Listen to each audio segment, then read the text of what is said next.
All right, guys, in the interest of covering a little bit of everything about lockpicking, today I'm going to do something I really haven't done since probably the 4th or 5th grade, and that is a book report.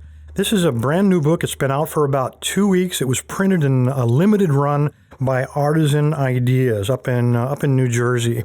The title, of course, you can see it there, Locks and Keys Throughout the Ages. This was first printed in 1958, hasn't been printed since until recently Artisan picked it up and decided, as I said, to do this limited run. The author is a guy named Vincent J.M. He's a 58-year employee of a company called Lips. They produced everything from stoves to lock boxes to door locks to bank vaults. He was also the curator of the very extensive Lips Lock Museum. And a lot of the locks that are shown inside of here, which I'm going to show you with permission from the producer, come directly from that museum. Now, the interesting thing about this book, if you're interested in locks and keys at all, this really does start from the very beginning, even before there were locks and keys. So let's go ahead and take a look here. I'll zoom in on this, but when you look closely at this photograph, one of the very first safes really wasn't a safe at all.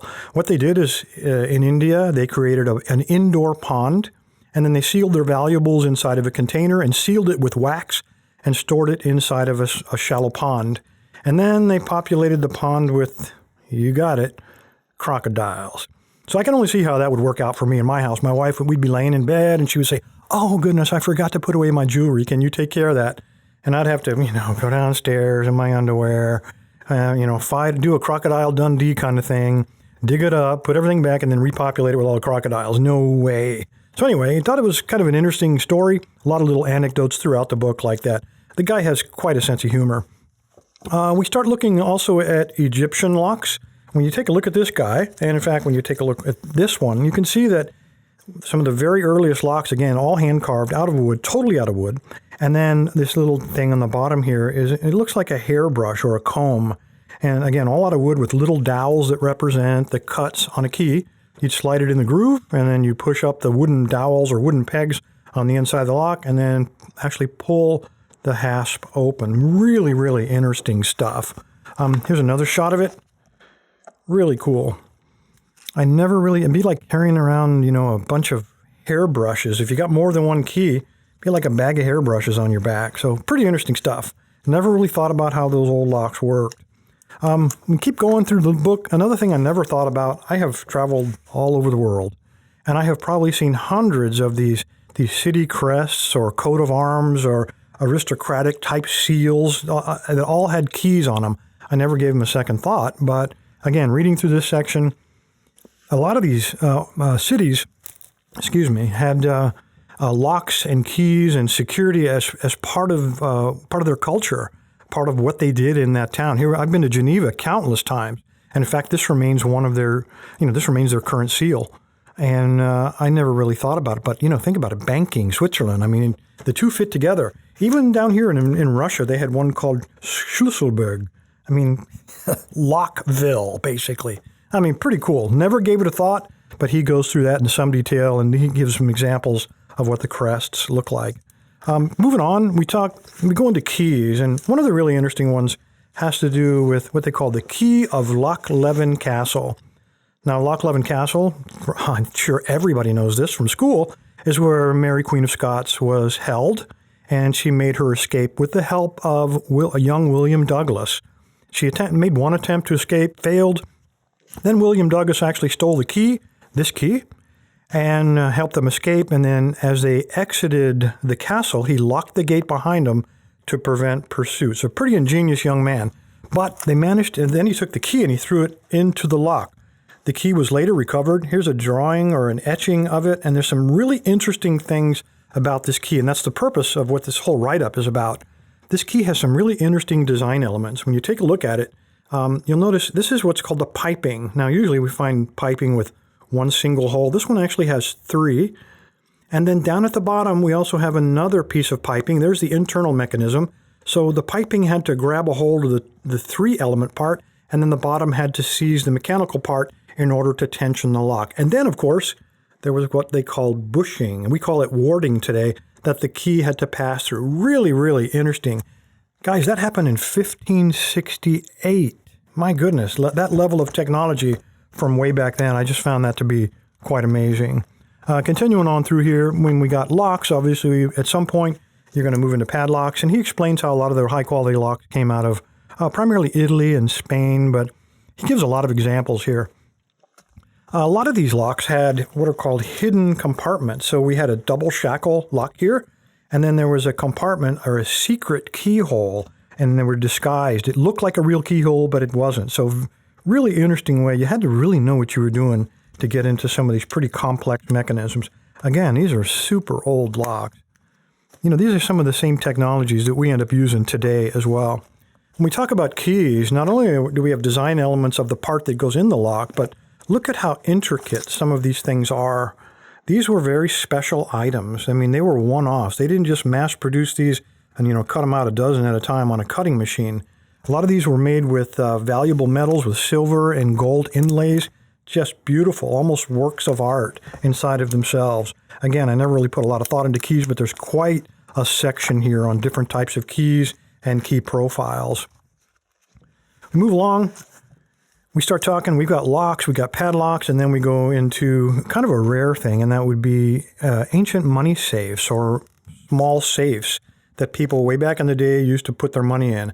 Again, you can see it's heavily riveted metal. I can't imagine how long it took to make that out of plate steel, and then you incorporate some kind of a lever lock, usually inside of the door, to keep your money in. I think the thing that prevented people from stealing these is pretty much the weight. I mean, I can imagine these probably weighed many, many hundreds, if not 1,000 pounds. So pretty neat chests and boxes.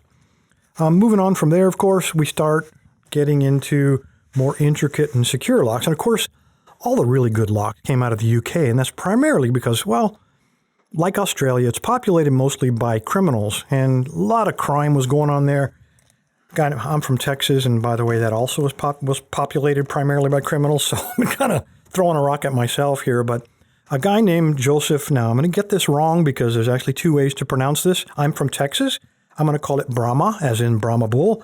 A lot of guys pronounce it Brahma. Either way, Joseph Brahma was very prolific in all of his designs, and they're described in some detail here, from his simplest lock, which kind of just a straight-up lever lock, but he goes into some much more complex mechanisms. And this push mechanism, one of the most complex locks ever produced, and remains so to this day. Very, very difficult to pick. I have tried to pick a Brahma lock with absolutely no luck at all. I didn't own it. Someone loaned it to me temporarily. I played with it for about a year and never had a bit of luck in it. Anyway, continuing on, also in the UK, apparently the Brahma wasn't enough to keep all those UK thieves out. So a guy named Cotterill produced an improved version of the Brahma. And by the way, a lot of these had detector mechanisms. So if somebody tried to pick it or tried to open it without the key, it would trigger a flag, so you would know somebody had been trying to get in it without the key. It would require a special key to basically reset the lock, but at least you would know someone tried to break into it. So very, very cool mechanism. And these are all very, very rare locks, difficult to find. So if you ever get a chance to look at one in person, please do so. You won't believe the level of precision that some of those old locks are made to. And then we get to the Chubb Corporation. Now, the UK still exists today, although pretty much like everything else in the universe, at least lock-related, it's owned by Assa Abloy. Chubb produced the lever locks. Here's an example of it. We go through a little bit of the history of Chubb, which is, as I said, still there today. They produced the Chubb detector lock. Again, you can detect if somebody's been, monkeying around with the lock trying to get in without the key. Here's what some of them look like, some of the levers. And this goes through the cuts and all kinds of detail to include the different type of levers that go in there, how it works, what some of the security levers look like. Here's a serrated one. So a lot of the really high secure locks were invented pretty much during this time, and Chubb still produces some of those today. And then we move on to our favorite subject, lock picking. Now, they go through here and talk about a guy named Hobbs who tried to pick the Brahma lock, and in fact, he ended up doing it, but they showed some of his tools. Now, you've got to remember this book was first published in 1958, and of course, the author passed away. He did not update it. So a lot of things in here he says, I must of necessity refrain from going into details on this subject. You got to remember back then, lockpicking it's like a dark art, some kind of black magic. They didn't talk about it. It was a very closely held secret by locksmiths alone. So here's a picture of the author back in the day picking some locks. and there's a picture of some of his tools, pretty interesting. But in the write-up, what he talks about is exactly what we're trying to achieve today. Back during those times, lock pickers would take a new lock before it was released to the public, and they would attempt to attack it, and they would identify all the weaknesses before it went into production to find those weaknesses and to correct them before they started producing it.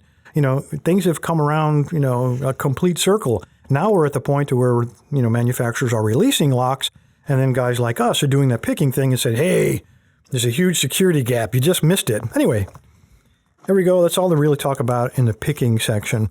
A lot of stuff talking about safes and different types of security locks. We talk about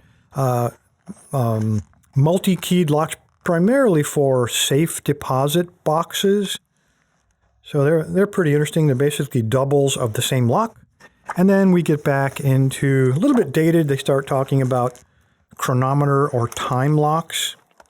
These are used on vaults and safes. Pretty interesting, but as I said, it's dated. It was last updated in 1958. So these are locks that prevent a lock from opening unless it's during a particular time frame. So you could set a time lock where you could only open the vault during the hours of, say, 8 to 5, each day during weekdays. Any other time, even if you dialed in the correct combination, you couldn't get an open or it would signal some type of alarm for these huge things like this guy, huge vaults. This is really what Lips has been famous for in the latter years. Anyway, guys, I was very quick talking about this. This is a 182-page book all about different type of locks and keys throughout the ages by Vincent J.M. I think it is an excellent addition to a reference library. If you are at all interested in locks and keys, this will fit well on your shelf and give you a lot of really good background. Another interesting thing is Vincent J.M., as I said, worked in their product development. The reason they started maintaining the Lips Lock Museum is because they would often reference the older locks to get ideas to improve the security on the newer locks. So history keeps getting recycled over and over to improve things. So a lot of stuff changes, but it really kind of stays the same, just with a little bit higher level of precision. Anyway, guys, there you go. Limited time. I did, in order to show you some of these images and the inside of the book, I had to get permission from Artisan Ideas. And while I was talking to them, they said up through the 23rd of November 2019, they'll offer a $5 off. These normally sell for, I think it's $32.95, so they'll sell it for $27.95 if you use the code LOCKLAB on checkout. After that, no, probably not going to be any of these left, but even if there are, you have to pay the full price. Anyway, I do not get any kickback. I get no commission. This is all in full disclosure. I never accept any payment of any kind for any of my reviews. Anyway, guys, if you'd like to win this book, easy to do. As I said, limited number of these going to be out there. Probably be worth some money someday. You know what to do. Stick around. I'll tell you how to register. All you need to do is navigate to locklab.com, the tribal website, and scroll down in the middle of the page. You'll see all the giveaway buttons, Monday, Wednesday, and Friday. But the one you're looking for is the Weekend Review giveaway, purple band. Just click on it. It'll take you to the registration page. Again, scroll to the bottom, put in a good email address, so if you win, I can get in touch with you, let you know. Put in a username, doesn't matter what it is, and click Submit. When you're done, you'll get a green check mark confirming your entry. Thanks, guys.